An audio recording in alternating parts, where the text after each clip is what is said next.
8, 9.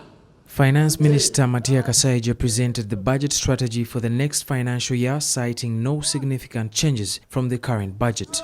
Kasaija said the strategy is focused on tackling a number of issues, including the restoration of the economy to its pre-COVID-19 pandemic state. Other strategies, according to Kasaija, include restoration of the balance between human capital development and infrastructure development, boosting economic recovery and resilience of enterprises, security and good governance. Investment in human capital development will therefore be at the core of the remaining 2 years of the plan, at par with infrastructure development. The thrust of the budget strategy for financial 23-24 is premised on 4 key strategic interventions areas, which are: 1, enhancing security, good governance, and the rule of law; 2, boosting economic recovery and enterprise resilience. Kasaija said there is need to strengthen the rule of law, which calls for construction and equipping courts of law, which will address the issue of case backlog. The implementation of the parish development model is one of the strategic priorities. Parishes will be equipped and resourced to enhance service delivery under the parish development model as we all know it. Rule of law. In order to further enhance the rule of law, access to justice will be promoted by construction and equipping of courts and additional justice centers, recruit additional judicial and relevant non-judicial officers to extend judicial services nearer to the people. At the event that was chaired by the Prime Minister Robin Nabanja, civil society groups including Civil Society Budget Advocacy Group, CSBAG, ACOD, and the Private Sector Foundation expressed concern over leakages in tax collection, tax exemptions, inadequate fiscal transfer to local governments, and food insecurity, which government has to address to spur development. Address leakages in our tax collection. In just concluded High Growth Economic Forum, we got examples of how taxes can actually be evaded.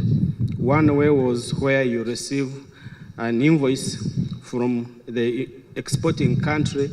By the time the invoice arrives at our border, the invoice is almost half the price and we lose money.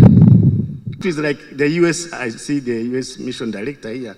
Country like the US, they have food reserves that can last them for about 15 years, even if they didn't grow food. What's wrong with us stockpiling our food and securing our food? And I want to implore you, Right Honorable Prime Minister, that food security is national security.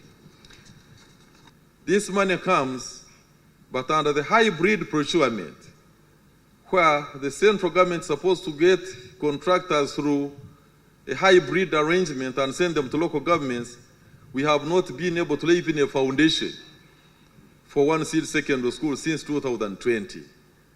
Money comes to the local governments, we wait to get a contractor who never appears, we send the money back. And what is the explanation? Local governments lack a capacity to absorb. It is an insult. Local development partners, including USAID, advised government to focus on human capital development, agriculture, climate change, and infrastructure development. One is human capital development. We welcome the trend towards increasing budget allocations on human capital in line with the commitment under the IMF financed facility. Going forward, it will be important to increase expenditures for health and education further, specifically early childhood learning and skilling, reproductive health and health systems strengthening to make steady progress toward achieving sustainable development goals.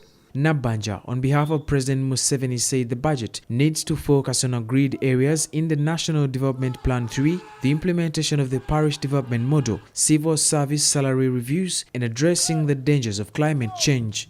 Adams Mayambala, CTV, PM Edition.